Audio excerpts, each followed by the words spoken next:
ಭದ್ರಾಚಲ ರಾಮದಾಸರು ಉಳಿದದ್ದು ರಾಮಭಕ್ತಿಯೊಂದೇ. ಗುಡಿಯಲ್ಲಿ ಉತ್ಸವ ಪೂಜೆಗಳು ಮುಂದುವರಿದವು. ಆದರೆ ಗೋಪನನ್ನ ಮನಸ್ಸು ಮಾತ್ರ ಮುಸಲ್ಮಾನನ ಸಾಧುವಿನತ್ತ ತಿರುಗಿತು. ತನಗೆ ದಾರಿ ತೋರುವ ಒಬ್ಬ ಗುರುವನ್ನು ಕರುಣಿಸೆಂದು ಆತನ ಬಹುಕಾಲದಿಂದ ಶ್ರೀರಾಮನನ್ನು ಬೇಡುತ್ತಿದ್ದನು.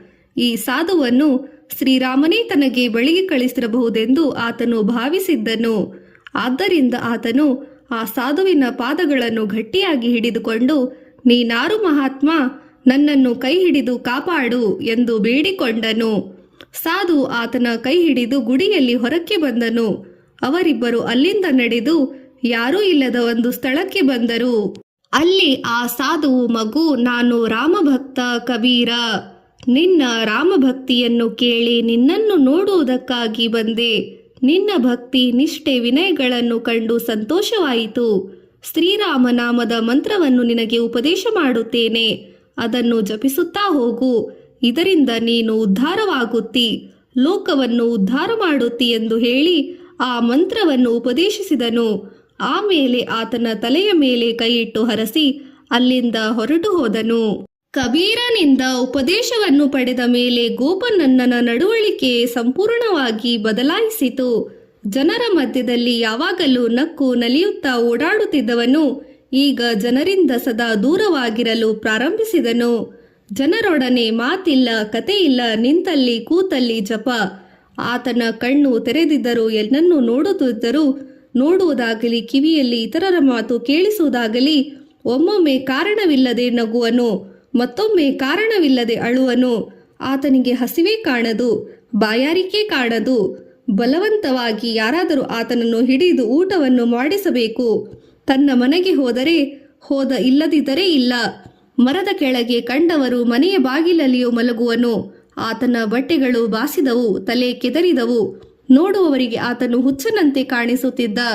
ಜನರಿಗೆ ಆತನು ಒಂದು ಸಮಸ್ಯೆಯಾಯಿತು. ಆತನಿಗೆ ಏನಾಗಿತೋ? ತಂದೆ ತಾಯಿ ಹೋದ ದುಃಖವೇ? ಮದುವೆಯಾದರೆ ಸರಿ ಹೋದಾನೆ?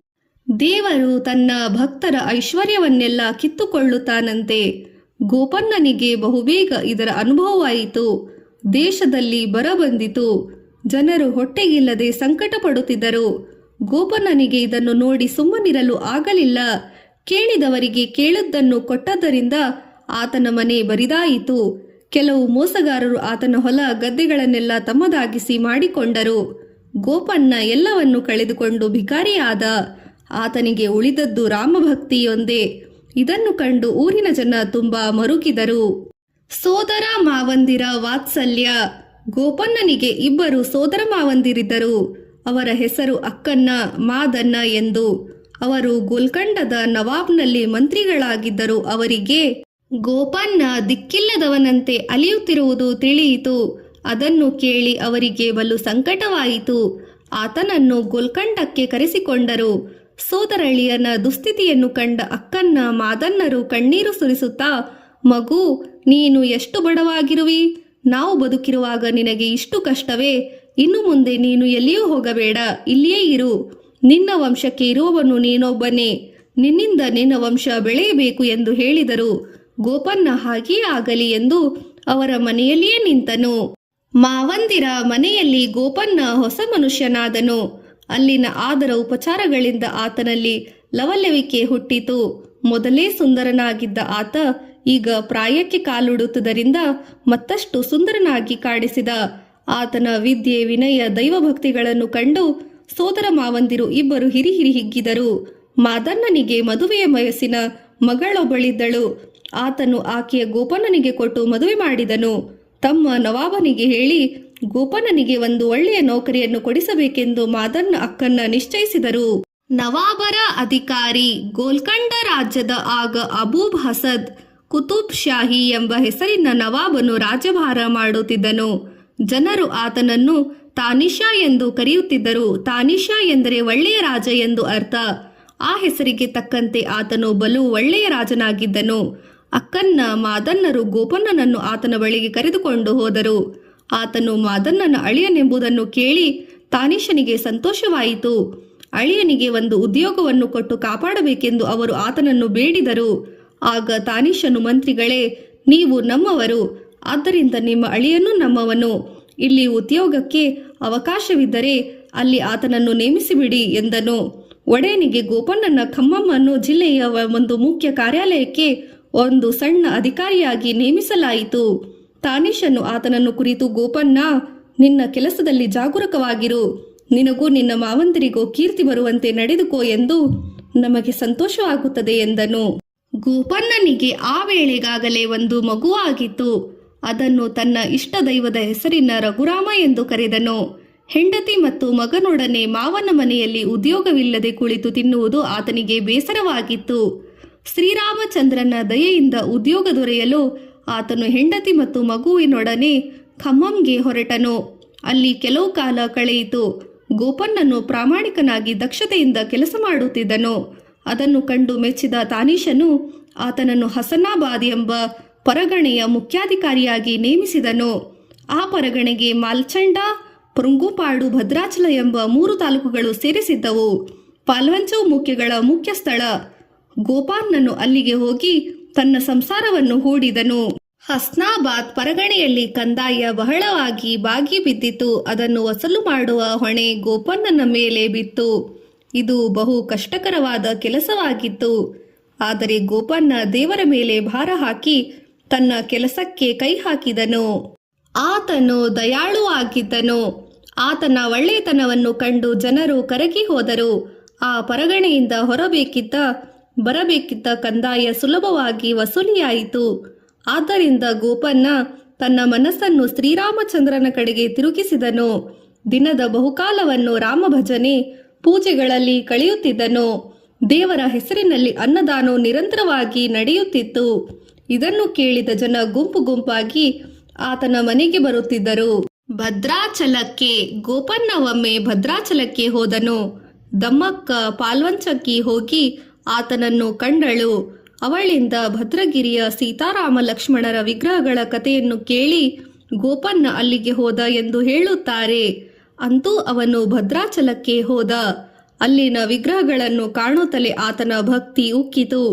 ಮೈಮರೆತ ಆತನ ಬಾಯಿಂದ ದಾಶರಥಿ ಕರುಣಾಪಯೋನಿಧಿ ಎಂದು ಕವಿತೆ ಹರಿದು ಬಂದಿತು. ಪ್ರತಿ ಸಲ ಅಲ್ಲಿನ ವಿಗ್ರಹಗಳನ್ನು ಕಂಡಾಗಲೂ ಇಂತಹ ಒಂದೊಂದು ಕವಿತೆಯನ್ನು ಆತನು ಹಾಡಿದನಂತೆ. ಅಂತಹ 100 ಪದ್ಯಗಳಲ್ಲಿ ದಾಶರಥಿ ಶತಕ ಎಂಬ ಹೆಸರಿನ ತೆಲುಗುವಿನಲ್ಲಿ ಪ್ರಸಿದ್ಧವಾಗಿದೆ. ತೆಲುಗುವಿನಲ್ಲಿ ಪ್ರಸಿದ್ಧವಾಗಿ ಆಂಧ್ರದ ಶತಕ ಸಾಹಿತ್ಯದಲ್ಲಿ ಭಕ್ತಿ ಭಾವ ಮತ್ತು ಕವಿತಾ ಸಂಪತ್ತಿನಲ್ಲಿ ದಾಶರಥಿ ಶತಕವು ಅತ್ಯಂತ ಶ್ರೇಷ್ಠವೆನಿಸಿದೆ. ಅಂದಿನಿಂದ ಮುಂದೆ ಗೋಪಣ್ಣನು ತನ್ನ ಸಂಸಾರದೊಡನೆ ಭದ್ರಾಚಲಕ್ಕೆ ಬಂದು ನೆಲೆಸಿದನು. ಭದ್ರಾಚಲದ ಬುಡದಲ್ಲಿ ಭದ್ರಾಚಲವೆಂಬ ಊರು ಇದೆ. ಅದೇ ಭದ್ರಾಚಲ ತಾಲೂಕಿನ ಮುಖ್ಯ ಪಟ್ಟಣ.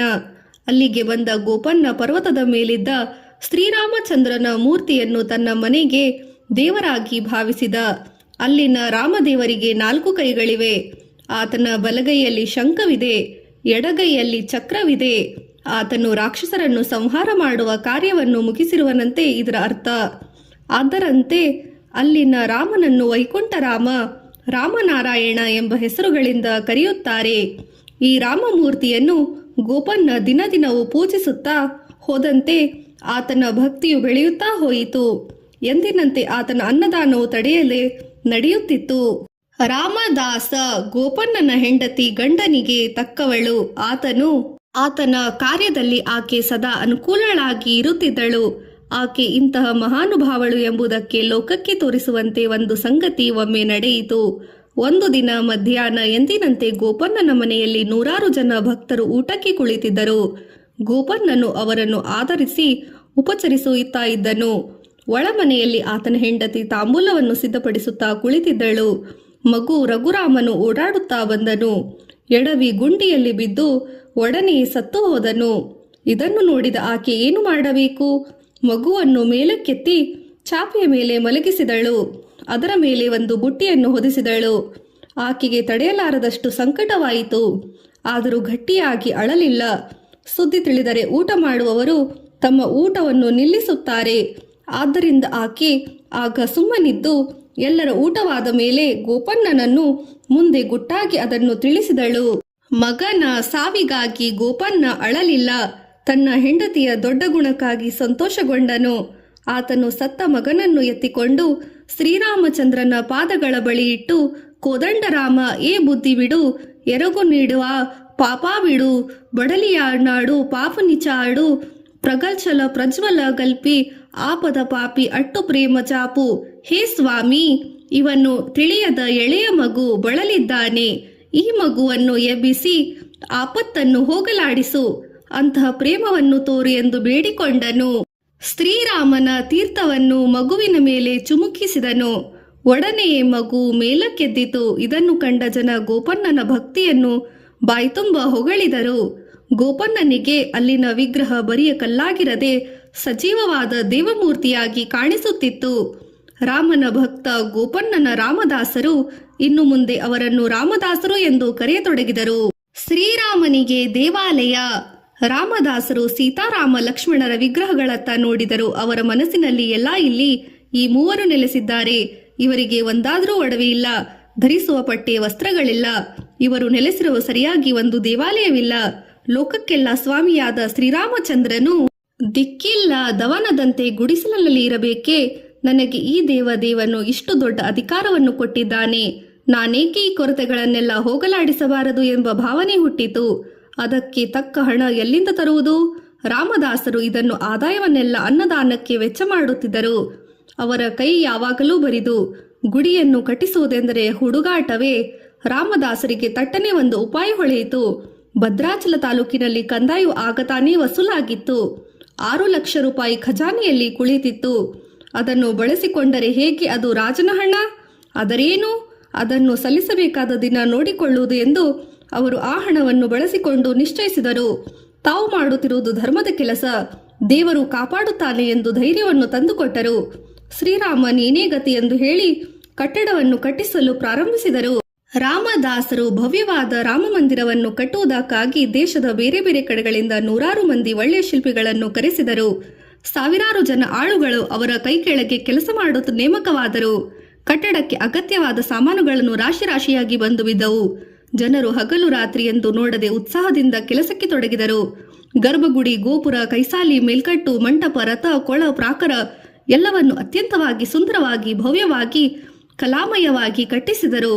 ಒಳಗಿದ್ದ ದೇವರುಗಳಿಗೆ ಪಟ್ಟೆ, ಪೀತಾಂಬರಗಳನ್ನು, ಮುತ್ತು ರತ್ನಗಳನ್ನು, ಒಡವೆಗಳನ್ನು ಮಾಡಿಸಿದರಾಯಿತು. ಎಲ್ಲವೂ ರಾಮದಾಸರ ಮನಸ್ಸಿಗೆ ತುಂಬ ಸಂತೋಷವಾಗಿ ನೀಡಿದವು. ಅವರು ಒಂದು ಮಂಗಳಕರವಾದ ದಿನ ದೇವರನ್ನು ಮತ್ತೆ ಪ್ರತಿಷ್ಠಾಪಿಸಿ ಭಕ್ತಿಯಿಂದ ಪೂಜೆ ಮಾಡಿದರು. ಕಣ್ತುಂಬ ನೋಡಿ ಆನಂದಪಟ್ಟರು. ಆದರೆ ಖಜಾನೆಯಲ್ಲಿದ್ದ 6 ಲಕ್ಷ ರೂಪಾಯಿಗಳು ಖರ್ಚಾಗಿ ಹೋದವು. ರಾಮದಾಸರ ಕಾರ್ಯವನ್ನು ಕಂಡು ಬಹುಜನ ಸಂತೋಷಪಟ್ಟರು. ಅವರನ್ನು ಬಾಯ್ತುಂಬ ಹೊಗಳಿದರು. ಆದರೆ ಮತ್ತೆ ಕೆಲವರು ರಾಜನ ಹಣವನ್ನು ವೆಚ್ಚ ಮಾಡುವುದಕ್ಕಾಗಿ ರಾಮದಾಸರಿಗೆ ಯಾವ ಶಿಕ್ಷೆಯಾಗುವುದು ಎಂದು ಹೆದರಿಸಿದರು. ಆದರೆ ರಾಮದಾಸರಿಗೆ ಯಾವ ಹೆದರಿಕೆಯೂ ಇರಲಿಲ್ಲ. ಜಗತ್ತಿನಲ್ಲಿ ಇರುವುದೆಲ್ಲ ಶ್ರೀರಾಮಚಂದ್ರನದೇ, ಆತನದು, ಆತನಿಗಾಗಿ ವೆಚ್ಚ ಮಾಡಿದ್ದೇನೆ. ಅದರಲ್ಲಿ ಒಂದು ಚಿಕ್ಕ ಕಾಸನ್ನು ನಾನು ನನಗಾಗಿ ಬಳಸಲಿಲ್ಲ ಎಂದು ಮೇಲೆ ನನಗೇಕೆ ಭಯ? ಶ್ರೀರಾಮನ ದಯೆ ಇರುವವರೆಗೂ ಭಯವಿಲ್ಲ. ಅದು ತಪ್ಪಿ ಕಷ್ಟ ಬಂದರೆ ಅನುಭವಿಸೋಣ ಎಂದು ಅವರಿಗೆ ಸಮಾಧಾನ ಹೇಳುತ್ತಿದ್ದರು. ಆ ಭಕ್ತನಿಗೆ ತನ್ನ ಕಾರ್ಯ ತಪ್ಪೆಂದು ಭಾವನೆ ಇರಲಿಲ್ಲ.